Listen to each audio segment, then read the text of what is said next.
नमस्कार, आप देख रहे हैं एनबी न्यूज। मैं हूं आपके साथ काजल ठाकुर। राजधानी लाइव की पहली खबर दिल्ली से आपको बता देते हैं। दिल्ली में अनलॉक के दौरान कोविड के नियमों का उल्लंघन पर हाईकोर्ट ने नाराजगी जाहिर की है। दिल्ली हाईकोर्ट ने शहर के बाजारों में कोविड दिशा निर्देशों के उल्लंघन पर संज्ञान लेते हुए अधिकारियों से सख्त कदम उठाने और दुकानदारों को जागरूक करने को कहा है। साथ ही दिल्ली के बाजारों में नियमों के उल्लंघन पर हाईकोर्ट ने कहा है कि कोविड के दिशा निर्देशों के ऐसे उल्लंघन से संक्रमण की तीसरी लहर को बढ़ावा मिलेगा, जिसकी बिल्कुल भी अनुमति नहीं दी जा सकती। दरअसल दिल्ली में अनलॉक की प्रक्रिया शुरू होने के बाद से बाजारों में भारी भीड़ देखी जा रही है और इसी दौरान कोविड प्रोटोकॉल, सोशल डिस्टेंसिंग का उल्लंघन हो रहा है। साथ ही लोग मास्क भी इस समय पहनते हुए नजर नहीं आ रहे हैं। चरणबद्ध अनलॉक के बीच कारोबार फिर से शुरू होने और बाजारों में भीड़ के बीच में डॉक्टरों ने आगाह किया है कि अगर लोग सुरक्षा मापदंडों का पालन नहीं करते हैं तो स्थिति फिर से खराब हो सकती है। राजधानी में कोरोना के नए मामलों ने जिस तरीके से चिंता बढ़ाई थी, भले ही मामले अब कम हो गए हों, लेकिन संक्रमण अभी पूरी तरीके से खत्म नहीं हो पाया है। राजधानी में कल कोविड से 10 मौतें हुई हैं और 158 नए मामले सामने आए हैं। संक्रमण दर गिरकर 0.20% हो गई है। संक्रमण से 10 और मौतों से शहर में इस बीमारी के कारण मरने वालों की जो कुल संख्या है वो बढ़कर 24,886 हो चुकी है। इससे पहले बुधवार को दिल्ली में 212 मामले सामने आए थे और 25 लोगों की मौत हो गई थी। उसके एक दिन पहले 228 मामले सामने आए थे और 12 लोगों की मौत हो गई थी।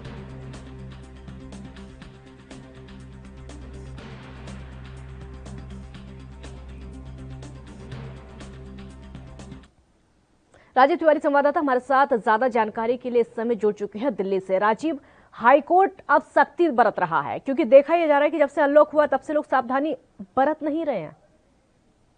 देखिए, बिल्कुल सही कहा आपने। यहाँ पर बात करें जिस तरीके से जनता की, तो जनता बिल्कुल जिस तरीके से अनलॉक की प्रक्रिया स्टार्ट हुई है और कहीं ना कहीं दिल्ली सरकार ने सब तमाम बाजारों को खोलने की अनुमति दी, उसके बाद कहीं ना कहीं बाजारों के अंदर सबसे ज्यादा उल्लंघन देखने को मिल रहा है, क्योंकि कोविड गाइडलाइन का जो उल्लंघन किया जा रहा है, यानी कि सोशल डिस्टेंसिंग बिल्कुल नहीं की जा रही है, तो उससे कहीं ना कहीं तीसरी लहर को बढ़ावा जरूर मिल रहा है। और यही कहा जा रहा है कि तीसरी लहर समय से पहले भी आ सकती है अगर इसी तरीके के उल्लंघन किए जाते हैं। मगर जिन अधिकारियों के लिए सख्ती बरतने के लिए कहा गया है, वो अधिकारी अभी भी बाजारों में नहीं दिख रहे हैं। और यही स्थिति पहले भी देखने को मिली थी, जब दूसरी लहर आने से पहले भी बाजारों के अंदर इसी तरीके की लापरवाही देखने को मिल रही थी। जो अधिकारी थे वो बाजारों के अंदर नहीं थे और कहीं ना कहीं समय से पहले ही दूसरी लहर आ चुकी थी। मगर कहीं ना कहीं अब वही स्थिति दोबारा से बन रही है। और बाजारों के अंदर बात करें, तमाम बाजारों के अंदर लगातार भीड़ उमड़ रही है और जो अधिकारी है, चाहे वो सिविल डिफेंस के हो या फिर और एसडीएम की टीम हो या फिर और लोग हो, वो कहीं ना कहीं सख्ती नहीं बरत रहे हैं और जिसकी वजह से जनता जो है बिल्कुल बेफिक्र होकर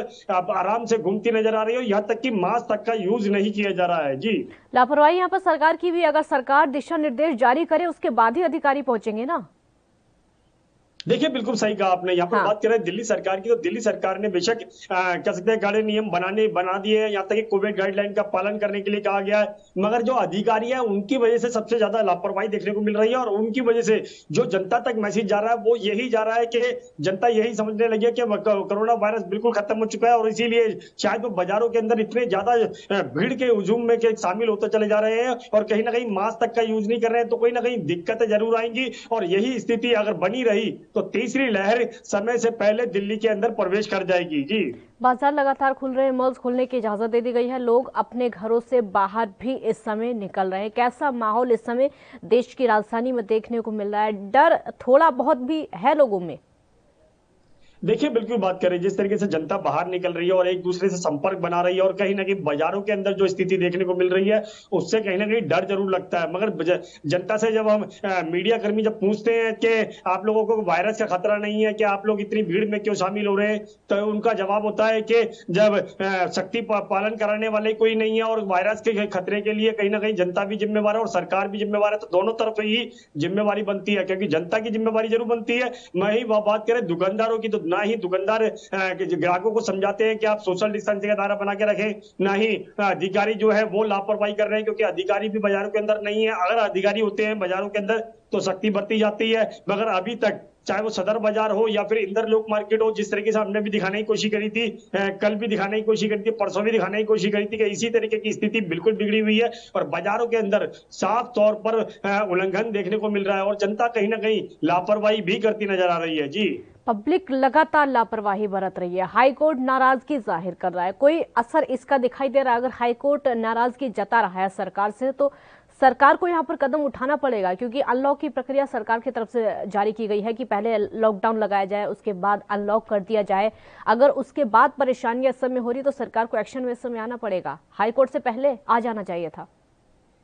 देखिए बिल्कुल सही कहा आपने। यहाँ पर बात करें दिल्ली सरकार की, तो दिल्ली सरकार को निरंतर पिछली दूसरी लहर से सबक लेना चाहिए था, क्योंकि जिस तरीके से दूसरी लहर से पहले ही लापरवाही बरती गई थी, उसमें कहीं ना कहीं दिल्ली सरकार की लापरवाही भी जरूर थी। मगर बात करें तीसरी लहर से पहले की, तो कहीं ना कहीं दिल्ली सरकार की फिर लापरवाही देखने को मिल रही है, और जो अधिकारी होने चाहिए या फिर जो शक्ति बरतने वाले होने चाहिए वो बिल्कुल नहीं नजर आ रहे। और इसीलिए हाई कोर्ट ने जिस तरीके से संज्ञान लिया और यहाँ तक कि अधिकारियों को कड़े कदम उठाने के लिए कहा, तो देखना होगा कि कड़े कदम उठते नहीं उठते। मगर अभी तक की जो स्थिति है वो बाजारों के अंदर अधिकारी बिल्कुल भी नहीं है, और देखना होगा क्या अधिकारी बाजारों में उतरते हैं हाई कोर्ट के ऑर्डर के बाद में, या फिर दिल्ली सरकार को ही कोई कड़े कदम बनाने पड़ेंगे। मगर अभी तक दिल्ली सरकार की तरफ से बाजारों के लिए गाइडलाइन जरूर बनाई गई है, मगर गाइडलाइन फॉलो कराने वाले यानी कि अधिकारी जो है वो अभी तक गायब है। जी, तीसरी लहर को लेकर दिल्ली की सरकार इस समय कितनी तैयार दिखाई दे रही है? क्योंकि कहा यह जा रहा है कि अक्टूबर तक शायद तीसरी लहर आ सकती है। उसके लिए तैयार रहना बहुत ही जरूरी होगा। अगर तैयारियां पूरी हुई तो खतरनाक नहीं होगी, आसानी से लड़ा जा सकता है, निपटा जा सकता है। देखिए बिल्कुल बताया, जिस तरीके से बात करें दिल्ली सरकार की, तो दिल्ली सरकार ने ये जरूर कहा है कि अक्टूबर तक तीसरी लहर आ सकती है, और कहीं ना कहीं उसके लिए दिल्ली सरकार निरंतर कोशिश भी करती नजर आ रही है। क्योंकि जिस तरीके से अस्पतालों के अंदर ऑक्सीजन प्लांट लगाए जा रहे हैं और लगातार बेडों की संख्या भी बढ़ाई जा रही है, आईसीयू बेड हो चाहे वेंटिलेटर बेड हो, उनकी संख्या भी बढ़ाई जा रही है, क्योंकि बच्चों के लिए कहीं ना कहीं दिक्कतें आ सकती है। मगर जिस तरीके से बाजारों के अंदर लापरवाही देखने को मिल रही है, उससे साफ जाहिर है कहीं ना कहीं तीसरी लहर अक्टूबर से पहले भी आ सकती है, क्योंकि इस तरीके की स्थिति बनी रही तो कहीं ना कहीं और ज्यादा स्थिति बिगड़ सकती है। मगर कहीं ना कहीं अधिकारियों को सख्ती से पालन कराना होगा, चाहे वो दिल्ली पुलिस के हो या फिर एसडीएम की टीम हो या फिर सिविल डिफेंस के जवान हो। मगर लगातार अगर तीसरी लहर से बचना है तो कहीं ना कहीं सख्ती जरूर बरतनी होगी, चाहे वो दिल्ली सरकार के द्वारा भी क्यों ना हो। मगर अभी तक जो बाजारों की स्थिति है वो कहीं ना कहीं डरावनी जरूर है। अगर इसी तरीके की भीड़ बढ़ती रही और भीड़ का हिस्सा लोग बाग बनते रहे तो कहीं ना कहीं तीसरी लहर अक्टूबर से पहले ही दस्तक दे सकती है। जी, बाजार लगातार खुल रहे हैं, और बाजार वो वाले खुल रहे हैं जो कि डेली भी चलते हैं। भीड़ वहां पर बहुत ज्यादा होती है। दिल्ली में कुछ ऐसे बाजार हैं जहां पर बहुत ज्यादा भीड़ होती है। इस समय भीड़ उसमें ऐसी देखने को मिली, या फिर सोशल डिस्टेंसिंग करते हुए लोग दिखाई दे रहे हैं? देखिए बिल्कुल सही कहा आपने। बात करें बाजारों की, तो बाजारों के अंदर भीड़ जिस तरीके से बढ़ रही है उससे कहीं ना कहीं डर जरूर लगता है। मगर जिस तरीके से हमने इंदर लोग के इलाके के अंदर देखा था, वहां पर भी साप्ताहिक बाजार लगाने की परमिशन दी गई। निगम पार्षद से बात की गई हमने, तो निगम पार्षद ने भी कहा कि दिल्ली सरकार का रोल बनता है, दिल्ली सरकार सख्ती बरते, क्योंकि जब दिल्ली सरकार ने अनलॉक किया तो दिल्ली सरकार को बाजारों के अंदर भी सख्ती बरतनी चाहिए। मगर यहाँ पर अधिकारी चाहे वो निगम पार्षद हो, क्योंकि निगम के द्वारा ही बाजार चलाए जाते हैं, तो निगम के अधिकारी जो है उनकी भी जिम्मेवारी बनती है, चाहे वो विधायक हो, एसडीएम की टीम हो, दिल्ली पुलिस हो, जिम्मेवारी सबकी बनती है ताकि बाजारों के अंदर सख्ती बरती जाए और लोग बाग सोशल डिस्टेंसिंग का दायरा बना के रखे। मगर अभी तक जो स्थिति देखने को मिल रही है, सोशल डिस्टेंसिंग का दायरा बिल्कुल भी नहीं जनता बना रही है, और ना ही दुकानदार हो या फिर कस्टमर हो, दोनों ही अपनी तरफ से जिम्मेवारी छुपाते हुए नजर आ रहे हैं और कहीं ना कहीं एक दूसरे के ऊपर जिम्मेवारी छोड़ते हुए नजर आ रहे हैं। जी, वैक्सीनेशन को लेकर दिल्ली में इस समय क्या चल रहा है? क्योंकि वैक्सीन खत्म होने के बाद बहुत पहले से ही कही जाती रही है, इस समय जो अभी का माहौल है वो क्या चल रहा है वैक्सीनेशन को लेकर, चाहे वो बुजुर्गों को हो या फिर युवाओं में हो? देखिए बिल्कुल बताया, जिस तरीके से वैक्सीन की जो दिक्कतें आ रही थी वो दिक्कतें अब बिल्कुल खत्म हो चुकी हैं, और यहाँ तक कि केंद्र सरकार के द्वारा दिल्ली सरकार को वैक्सीनेशन टीकाकरण जो है वो दिया जा चुका है, और यहाँ तक कि अब दिल्ली सरकार ने टीकाकरण की प्रक्रिया को तेजी से बढ़ाने के लिए कोशिश भी की जा रही है। मगर जिस तरीके से 21 जून से इसकी शुरुआत और ज्यादा की जाएगी, और यहाँ तक कि केंद्र सरकार के द्वारा भी 18 साल से ऊपर के लोगों के लिए फ्री ऑफ कॉस्ट यानी कि वैक्सीन दी जाएगी, तो कहीं ना कहीं स्थिति को जरूर कंट्रोल करने की कोशिश की जा रही है। मगर जिस तरीके से बाजारों में भीड़ बढ़ रही है उससे पहले ही समय रहते हुए यानी अक्टूबर से पहले ही अगर वैक्सीन की जो प्रक्रिया है उसमें तेजी लाई जाए, और 18 साल से ऊपर के लोगों के लिए और 45 साल से ऊपर के लोगों के लिए टीकाकरण जरूर से ज्यादा से ज्यादा संख्या में पहुंचाना होगा, ताकि अक्टूबर से पहले स्थिति को कंट्रोल किया जा सके। मगर देखना होगा कि बच्चों के लिए किस तरीके से टीकाकरण दिया जाएगा, वो भी जिम्मेवारी दिल्ली सरकार की ही बनती है और केंद्र सरकार की भी बनती है। अब देखना होगा क्या कड़े कदम कितने उठाए जाते हैं दिल्ली सरकार के द्वारा और केंद्र सरकार के द्वारा। जी, ठीक है, बहुत शुक्रिया राजीव आपका इस पूरी जानकारी के लिए।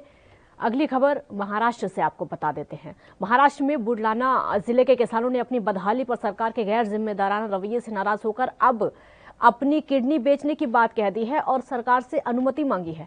किसानों का कहना है कि बैंक किसानों का पुनर्गठन नहीं कर रहा है। कोरोना काल और बेमौसम बरसात से बर्बाद हुए किसान बैंकों की किस्त नहीं भर पा रहे हैं। 25,000 से 1 लाख बैंकों के कर्ज हैं। अब ऐसे में किसान बीज खाद के लिए दर बदर की ठोकर खा रहे हैं। महाराष्ट्र सरकार किसानों की इस भयंकर परिस्थिति में किसी भी तरीके से उनके साथ नहीं खड़ी है, जिसको लेकर किसानों में काफी नाराजगी देखने को मिल रही है। बेमौसम हुए बरसात और कोरोना संक्रमण की वजह से किसान पहले ही टूट चुके हैं।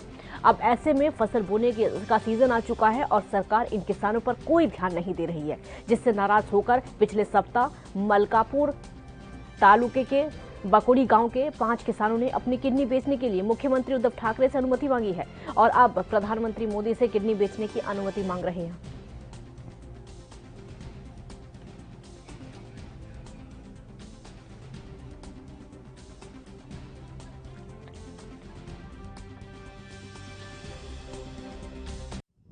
हम सब बुल्ढाना जिले के मलकापुर तहसील के ग्राम वाकुड़ी गांव के 5 किसान जो कि हमने एक 8 दिन पहले माननीय मुख्यमंत्री जी महाराष्ट्र राज्य इनको माननीय उपविभागीय अधिकारी इनकी ओर से एक निवेदन दिया था कि हमें बैंकों से फसल ऋण नहीं मिल रहा है, इसलिए हमें हमारे फसल ऋण का पुनर्गठन कर हमारे ज़िले में पिछले साल बहुत ज़्यादा बारिश होने के कारण हम पिछले साल का फसल ऋण नहीं भर सके। इसके कारण हमें इस साल बैंकों ने फसल ऋण देने से इनकार किया है। इसके चलते हमने माननीय उपविभागीय अधिकारी मलकापुर इनकी ओर से 8 दिन पहले माननीय मुख्यमंत्री जी को निवेदन दिया था कि हमें फसल ऋण चाहिए, लेकिन अगर फसल ऋण नहीं मिलता है तो हमारे फसल ऋण की मर्यादा बढ़ाकर चाहिए, और अगर वो भी नहीं होता है तो हमें हमारी किडनी बेचने की परमिशन दीजिए, जिसके चलते हमारी किडनी बेचकर जो पैसे मिलेंगे उससे हम हमारे खेत में बुआई कर सकेंगे और खेती कर सकेंगे। लेकिन 8 दिनों होने के बाद भी राज्य सरकार की ओर से कोई भी उत्तर हमें नहीं मिला है और कोई भी लोक प्रतिनिधि या प्रशासन की ओर से कोई भी हमें मिलने नहीं आया है और कोई भी कागजोपत्री उनसे कोई उत्तर हमें नहीं मिला है। उसके कारण हमने आज माननीय जिलाधिकारी साहब बुल्ढाना इनकी ओर से नरेंद्र मोदी जी हमारे देश के जो पंतप्रधान हैं उन्हें एक निवेदन पेश किया है। उसमें हमने यही हमारी मांगे रखी है कि हमें फसल ऋण पुनर्गठन करके दिया जाए बैंकों की तरफ से, और यदि ऐसा नहीं होता है तो हमें हमारी किडनी बेचने की परवानगी दी जाए, परमिशन दी जाए, जो किडनी बेच के हम जो पैसे मिलेंगे उससे हमारी खेती में भी बुआई कर सकेंगे। मुरारी संवाददाता मुंबई से इस समय हमारे साथ लाइव जुड़ चुके हैं। मुरारी, किसान बहुत ज्यादा परेशान है, ऐसा क्या हो गया कि उनको अपनी किडनी बेचने तक की नौबत आ गई है? इस तरीके से किसान अपना बयान रखा है, उसका साफ तौर पर कहना है कि पिछली बरसात में उसके जो फसल थे वो पूरी तरह से बर्बाद हो गई थी। महाराष्ट्र के मुख्यमंत्री सहित विपक्ष के जो नेता थे वो इन आपदा पीड़ित गांव का दौरा किए थे, लेकिन यहाँ कोई राहत नहीं पहुंची, जिसके चलते बुल्ढाना के 5 किसानों ने महाराष्ट्र के मुख्यमंत्री उद्धव ठाकरे को पत्र लिख कहा कि अगर आप मदद नहीं कर सकते हैं तो हमें अनुमति दे। लगभग 1 सप्ताह के बाद राज्य सरकार की तरफ से कोई पहल नहीं किया गया, जिसके बाद ये 5 किसानों ने बुल्ढाना जिला अधिकारी के पास पहुंचे, जहां प्रधानमंत्री नरेंद्र मोदी को लिखित पत्र और ज्ञापन सौंप कर अपनी बदहाली बयान करते हुए किडनी बेचने की बात कही है। और इस खबर को लेकर के जिस तरीके से कहा जा रहा है कि किसान अब काफी बद से बदतर हो चुकी है उनकी हालात, और यही वजह है कि अब वो किडनी बेचने की बात कर रहे हैं। काजल, एक बार पहले मुख्यमंत्री को चिट्ठी लिख चुके हैं, मुख्यमंत्री से भी गुहार लगा चुके हैं कि हमारी मदद करो, और मुख्यमंत्री से भी किडनी बेचने की अनुमति मांग चुके हैं। क्या राज्य सरकार की तरफ से कोई मदद नहीं की गई जो कि प्रधानमंत्री को चिट्ठी लिखनी पड़ी है? देखिए काजल, अगर किसान किसान के बयान पर नजर डाले तो उनका साफ तौर पर कहना है कि एक सप्ताह में राज्य सरकार की तरफ से कोई भी व्यक्ति या कोई भी अधिकारी कर्मचारी उनसे मुलाकात नहीं किया और उनके पत्र का कोई जवाब नहीं दिया गया। हालांकि इस मामले में महाराष्ट्र सरकार की तरफ से अभी तक कुछ नहीं कहा गया है, लेकिन किसान ने जिस तरीके से राज्य से उम्मीद हारने के बाद केंद्र के सामने गुहार लगाई है, देखना ही होगा कि प्रधानमंत्री नरेंद्र मोदी को जब ये पत्र मिलता है तो उसके बाद क्या इन किसानों के संवेदनशीलता के रूप में या उनके मदद के रूप में सामने आते हैं। जी, हम पहले भी देख चुके हैं, किसान दिल्ली की सीमा पर ही बैठे हैं, उससे पहले भी कई बार किसानों का आंदोलन अभी तक खत्म नहीं हो पाया। हमारे देश में पहले से ही देखने को मिला कि किसानों के आंदोलन होते रहते हैं, किसान लगातार अपनी मांगों को लेकर अड़े रहते हैं, लेकिन सरकार सुनती कहां है। इस बार जो महाराष्ट्र के किसान हैं उनको उम्मीद है कि उनकी सुनी जाएगी राज्य सरकार या फिर केंद्र सरकार से? देखिए, महाराष्ट्र के जो किसान है उनका साफ तौर पर कहना है कि 3 पार्टियों की महाविकास आघाड़ी सरकार है। हम किसान किसी पार्टी के नहीं है, हम किसान इस देश के हैं, इस राज्य के हैं। ऐसे में राज्य सरकार को चाहिए कि हम किसानों की बुआई, खेत में बुआई करने का वक्त आ चुका है, बारिश पड़ चुकी है, लेकिन न तो उनके पास बीज खरीदने के लिए पैसे हैं, न खाद खरीदने के लिए पैसे हैं। बैंकों में जो लोन है, जो किस्त थे, वो उन्होंने भर नहीं पाया क्योंकि बेमौसम बरसात से उनकी फसल जहां बर्बाद हुई, वहीं कोरोना संक्रमण की वजह से, लॉकडाउन की वजह से भी काफी स्थिति खराब हुई है। अब ऐसे में राज्य सरकार किसानों के बारे में क्या सोचती है, काजल, ये तो कह पाना मुश्किल है, लेकिन महाराष्ट्र के बुल्ढाना से जो ये तस्वीर देखने के लिए मिली है, ये काफी भयानक और डरावनी है। ये चिट्ठी कब लिखी गई और क्या अभी तक किसी भी चिट्ठी का कोई जवाब आया है? क्योंकि प्रधानमंत्री को जो चिट्ठी लिखी गई है उससे पहले मुख्यमंत्री को लिखी जा चुकी है और जिलाधिकारी के माध्यम से ये चिट्ठी लिखी गई है। किसी भी सरकार की तरफ से, राज्य या केंद्र की तरफ से कोई रिप्लाई अभी तक आया है अधिकारियों के माध्यम से या फिर किसी और तरीके से? देखिए काजल, प्रधानमंत्री नरेंद्र मोदी को कल दोपहर 2 बजे जो है अधिकारी कार्यालय में पत्र जो है सौंपा गया है। जिला अधिकारी द्वारा उसे कोरियर किया जाएगा प्रधानमंत्री आवास के लिए। उसके बाद देखना होगा कि इस मामले में किस तरीके की गंभीरता केंद्र की तरफ से लिया जाता है। लेकिन 8 दिन पहले इन किसानों ने महाराष्ट्र के मुख्यमंत्री उद्धव ठाकरे को लिखित पत्र दिया था, लेकिन उस पत्र पर न तो कोई रिप्लाई मिला, न तो जिला स्तर पर कोई अधिकारी इन किसानों से जाके मिले कि आपको क्या तकलीफ है और आप अपनी किडनी क्यों बेचना चाहते हैं। और यही वजह है कि सप्ताह भर बाद एक किसान अब केंद्र जो कि पंतप्रधान नरेंद्र मोदी से अपनी किडनी बेचने की अपील की है। बरसात वहां पर लगातार हो रही है। बरसात की वजह से भी किसानों की फसल बर्बाद हो रही है। एक तो ये बड़ी बात है और किसान बहुत ज्यादा परेशान है। बहुत शुक्रिया मुरारी आपका इस पूरी जानकारी के लिए। तो किसान परेशान है क्योंकि फसल उनकी पूरी तरीके से बर्बाद हो चुकी है और सरकार सुनने को तैयार नहीं है। छोटे से ब्रेक के लिए यहाँ पर रुकेंगे, जल्द हाजिर होंगे। आप देखते रहिए ANB न्यूज।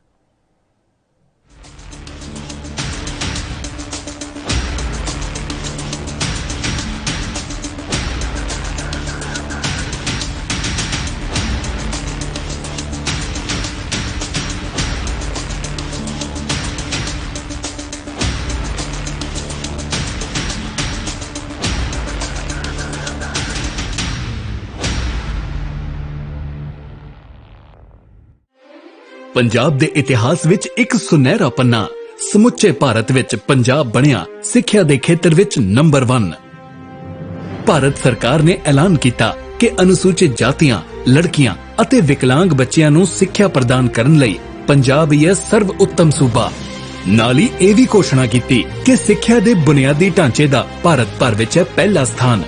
ਲੈਬੋਰੇਟਰੀਆਂ, ਕੰਪਿਊਟਰ ਲੈਬ, ਸਾਫ਼ ਪੀਣ ਦਾ ਪਾਣੀ, ਟਾਇਲਟ, ਕਲਾਸਰੂਮਾਂ ਦੀ ਗਿਣਤੀ, ਸਕੂਲ ਦਾ ਗਵਾਂਢ ਵਿੱਚ ਹੋਣਾ, ਇਹਨਾਂ ਸਭ ਮਾਪਦੰਡਾਂ ਵਿੱਚ ਪੰਜਾਬ ਨੇ ਸਮੁੱਚੇ ਸੂਬਿਆਂ ਨੂੰ ਪਿੱਛੇ ਛੱਡਿਆ। ਜੋ ਪੰਜਾਬ ਦਾ ਨਾਮ ਵਧ ਰਿਹਾ ਉਹ ਤੁਸੀਂ ਬਣਾਇਆ, ਤੁਸੀਂ ਸਾਰੇ ਟੀਚਰਾਂ ਨੇ। ਮੈਂ ਤੁਹਾਡੇ ਸਾਰਿਆਂ ਨੂੰ ਦਿਲੋਂ ਬਹੁਤ ਧੰਨਵਾਦੀ ਹਾਂ ਤੁਹਾਡਾ। ਪ੍ਰਿੰਸੀਪਲ, ਹੈਡਮਾਸਟਰ ਤੇ ਟੀਚਰਾਂ ਦੀ ਉਪਲਬਧਤਾ, ਵਿਦਿਆਰਥੀਆਂ ਅਤੇ ਟੀਚਰਾਂ ਦੀ ਹਾਜ਼ਰੀ, ਸਕੂਲ ਵਿੱਚ ਦੁਪਹਿਰ ਦਾ ਭੋਜਨ, ਪਾਰਦਰਸ਼ਤਾ ਨਾਲ ਟੀਚਰਾਂ ਦੀ ਭਰਤੀ ਨਾਲ ਪੰਜਾਬ ਦਾ ਸੂਬਾ ਬਣਿਆ ਦੇਸ਼ ਦਾ ਮੋਹਰੀ। ਬੱਚਿਆਂ ਦਾ ਸਕੂਲ ਵਿੱਚ ਦਾਖਲਾ, ਪੜ੍ਹਾਈ ਛੱਡ ਚੁੱਕੇ ਬੱਚਿਆਂ ਨੂੰ ਦੁਬਾਰਾ ਸਕੂਲ ਵਿੱਚ ਪੜ੍ਹਾਉਣਾ, ਬੱਚਿਆਂ ਨੂੰ ਪੜ੍ਹਾਈ ਛੱਡਣ ਤੋਂ ਰੋਕਣਾ, ਇਹਨਾਂ ਮਾਪਦੰਡਾਂ ਵਿੱਚ ਵੀ ਪੰਜਾਬ ਨੇ ਹਾਸਲ ਕੀਤਾ ਪਹਿਲਾ ਸਥਾਨ। ਅਸੀਂ ਹੁਣ ਪਹੁੰਚ ਗਏ ਹਾਂ ਪਹਿਲੇ ਨੰਬਰ ਤੇ ਹੁਣ ਆਪਾਂ ਪਹਿਲੇ ਨੰਬਰ ਤੋਂ ਉਤਰਨਾ ਨਹੀਂ, ਉੱਥੇ ਹੀ ਰਹਿਣਾ ਹੈ ਔਰ ਉੱਥੇ ਹੀ ਤਗੜੇ ਰਹਿਣਾ ਹੈ। ਪੰਜਾਬ ਸਰਕਾਰ ਰੱਖੇ ਤੁਹਾਡੇ ਬੱਚਿਆਂ ਦਾ ਖਿਆਲ।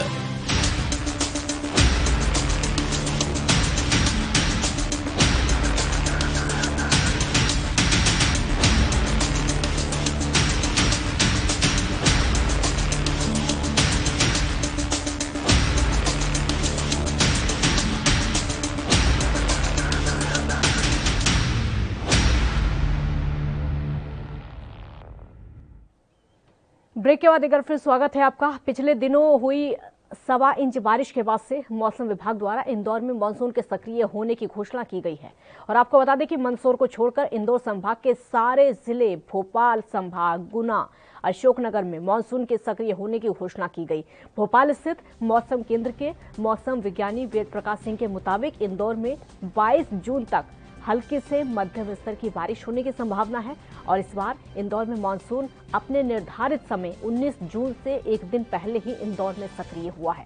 वर्तमान में अरब सागर में महाराष्ट्र में केरल तट के समानांतर द्रोणिका बनी हुई है और इस वजह से मंदसौर, रतलाम और शाजापुर में बारिश हो रही है। इसके अलावा पिछले 24 घंटे में बड़वानी और खरगोन में भी बारिश हुई। जब किसी क्षेत्र के मौसम विज्ञान उपप्रभार के 50% हिस्से में बारिश होती है तो ही मौसम के सक्रिय होने की घोषणा की जाती है। पश्चिमी मध्य प्रदेश के 50% हिस्सों में बारिश होने के कारण मौसम के प्रवेश की घोषणा की गई है। और उसके अलावा जब किसी क्षेत्र में लगातार 3 दिन तक बारिश होती है उसके आधार पर मानसून के सक्रिय होने की घोषणा की जाती है। मौसम वैज्ञानिकों के मुताबिक इस बार इंदौर में जून में बारिश सामान्य से कम और जुलाई में सामान्य से 5 से 10% ज्यादा होने की संभावना है। इंदौर में शुक्रवार को अधिकतम तापमान 35.4 डिग्री दर्ज किया गया जो कि सामान्य था और वहीं न्यूनतम तापमान सामान्य से 2 डिग्री कम 22.5 डिग्री दर्ज किया गया। एक्सपर्ट क्षेत्र में शुक्रवार शाम को तकरीबन 4 बजे हल्की बारिश हुई। एयरपोर्ट स्थित वेदर स्टेशन पर 1.4 मिलीमीटर बारिश दर्ज की गई। एयरपोर्ट स्थित मौसम विभाग के वेदर स्टेशन के मुताबिक इंदौर में इस सीजन में अब तक 38.5 मिलीमीटर बारिश दर्ज की गई है। और वहीं रीगी स्थित Madhya Pradesh pollution control board के वेदर स्टेशन पर इस बार अब तक 4.5 इंच से ज्यादा बारिश हो चुकी है।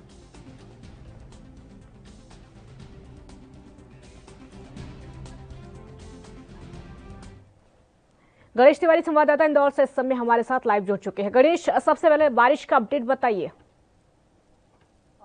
देखिए अगर सबसे पहले अगर बात करें तो जिस कदर अरब की जो अरब सागर है और बंगाल की खाड़ी है वहां पर लगातार नमी बनी हुई है जिसकी वजह से अब अगर मानसून की बात करें तो मानसून इस बार सक्रिय हो चुका है। हालांकि अगर बात करें मानसून की इंदौर और मध्य प्रदेश की बात करें तो जहां पर एक अनुमान लगाए गए थे कि 19 तारीख के बाद जो है मध्य प्रदेश में मानसून आ सकता है।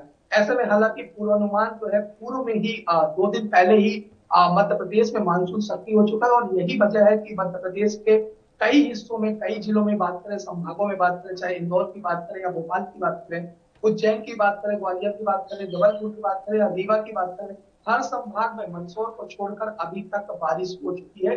और लगातार अगर इंदौर की बात करें तो 1.25 इंच से ज्यादा बारिश जो है इंदौर में भी दर्ज की गई है। हालांकि अगर औसतन बात करें तो जो जून माह में बारिश दर्ज की जाती थी, अभी पूर्वानुमान जो मौसम वैज्ञानिक है उनके हिसाब से इस बार जो है जून में हालांकि औसतन बारिश ही होगी, लेकिन अगर जुलाई की बात करें तो जो पूर्व अनुमान के हिसाब से जो औसतन बारिश होगी उससे कहीं अधिक बारिश होने की संभावना है। लेकिन इस बार अगर बात करें तो जिस कदर अरब सागर और बंगाल की खाड़ी में लगातार नमी बनी हुई है और लगातार इसके पहले भी ताउते तूफान आया था, तो लगातार ये कयास लगाया जा रहा था कि इस बार बारिश जो है जो मौसम है वो पहले से ही बन जाएगा। और यही एक वजह रही कि इस बार इंदौर और पूरे मध्य प्रदेश में जो है मौसम पहले से ही मानसून बन चुका है और लगातार जो है झमाझम बारिश हो रही है। तो हालांकि कहीं ना कहीं इस बारिश से जो किसानों के लिए है वो सबसे बड़ी राहत बनती दिखाई दे रही है, क्योंकि अब उनके बीज बोने का समय आ चुका है। तो कहीं ना कहीं किसानों के लिए जरूर ये फायदेमंद बारिश साबित हो सकती है।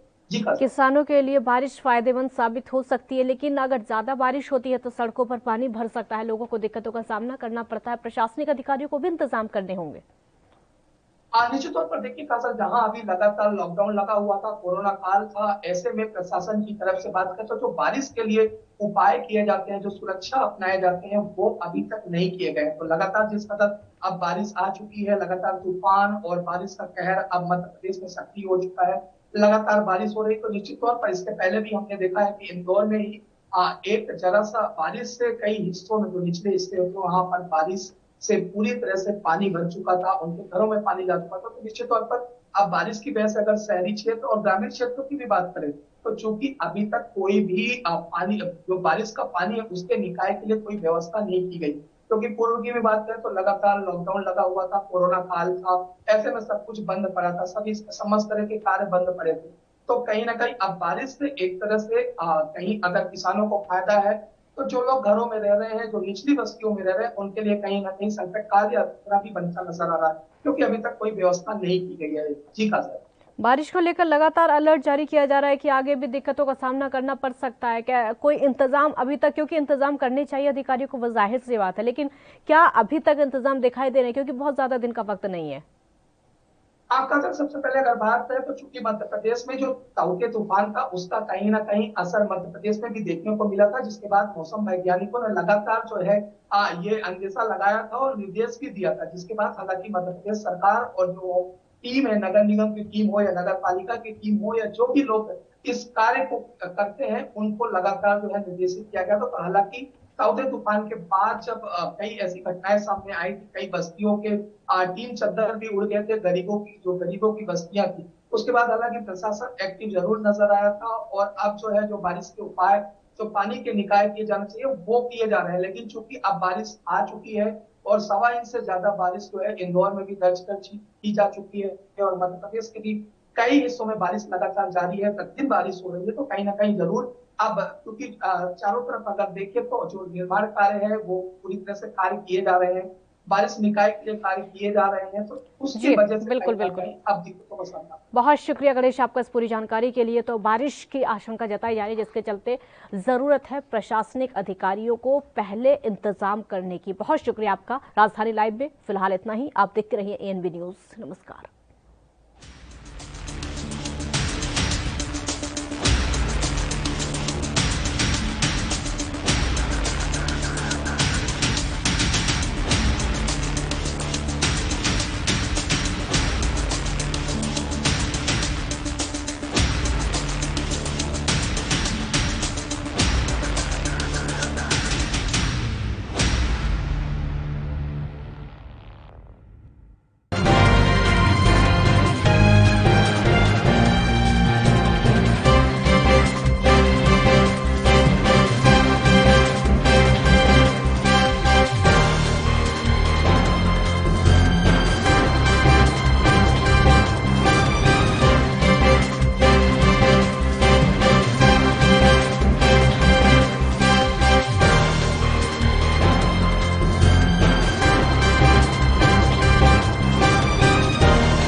कम ब्रेक और ज्यादा खबरों के साथ देखिए ANB news in channel number पर।